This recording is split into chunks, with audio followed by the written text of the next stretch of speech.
অলৌকিক কিছু না, স্বপ্নের সঙ্গে যোগ থাকে বাস্তবতার, তবে তা হবে পূরণযোগ্য।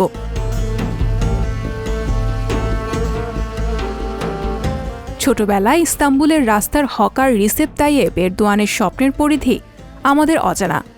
বিশ্ব গণমাধ্যমের সুবাদে জানা হয়ে গেছে, রোববার রাতে তৃতীয় মেয়াদে নির্বাচিত হয়ে তুরস্কের মসনদে তিনি 2 দশক ধরে যিনি ক্ষমতায় আসেন, তুরস্ক ছাড়িয়ে বিশ্ব রাজনীতিতে যার প্রভাব ভীষণ।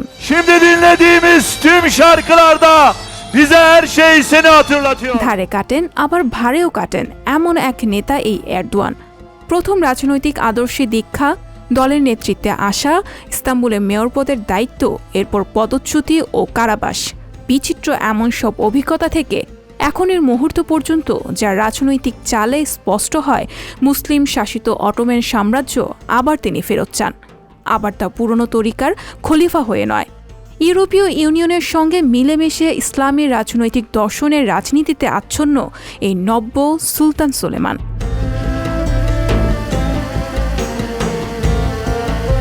ঊনসত্তর বছর বয়সে এরদোয়ানের রাজনৈতিক জীবনের সবচেয়ে বড় চ্যালেঞ্জ ছিল এবারের এই নির্বাচন। যে অর্থনীতি সবকিছুর চালিকা শক্তি, তুরস্কে তা টালমাটাল। তার শাসনামলে নাগরিকদের জীবনযাত্রা ব্যয় বেড়ে যায় বহুগুণ। তার বিরুদ্ধে অভিযোগ ছিল বিরোধী মত দমন করে কর্তৃত্ববাদী শাসন চালানোর। আর বিশ্ব রাজনীতির অনেক মোড়লই বহু আগে থেকে এরদোয়ানের বিরুদ্ধে একাট্টা।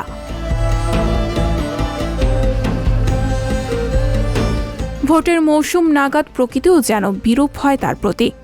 শক্তিশালী ভূমিকম্পে তুরস্ক ক্ষতিগ্রস্ত হয় ব্যাপকভাবে, কিন্তু সব প্রতিকূলতা উড়িয়ে দিয়ে দ্বিতীয় দফার নির্বাচনে 52.1% ভোট পেয়ে গতি নিশ্চিত করে এরদোয়ান নেতৃত্বের জাস্টিস অ্যান্ড ডেভেলপমেন্ট পার্টি।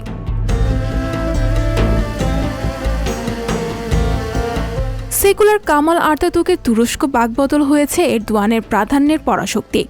আজকের দিন 29 মে বিস্ময় জাগায় আরেক কারণে।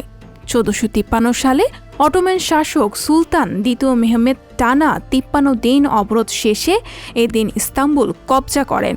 সেই সময়ের কনস্টান্টিনোপল চলে যায় অটোমানদের নিয়ন্ত্রণে। বৈশ্বিক ও অভ্যন্তরীণ নানা জটিলতায় সেই একই দিনে এরদোয়ানের মুঠ হয়ে আসা তুরস্কের এবারের যাত্রা হবে চ্যালেঞ্জে ভরা।